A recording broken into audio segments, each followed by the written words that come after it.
ในเวลาตอนเช้าวันนี้แล้วก็เขียนรายการต่างๆเนาะ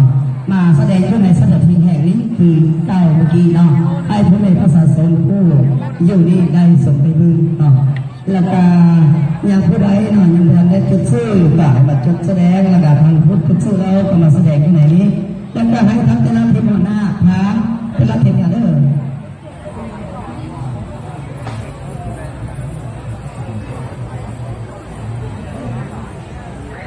แล้วก็ขอเรียนเชิญทั้งทุกคนใจเราเป็นในภาษาโซนออมข้างขณะเทคที่ศูนย์พัฒนาเราของพวกเรานี่ไปรับประทานอาหารอยู่ที่ห้องการคนไทยเนาะคุณพบกันแล้วก็พนักศิลปินนี่ยังคนใดแสดงยังดูใดน้อยใด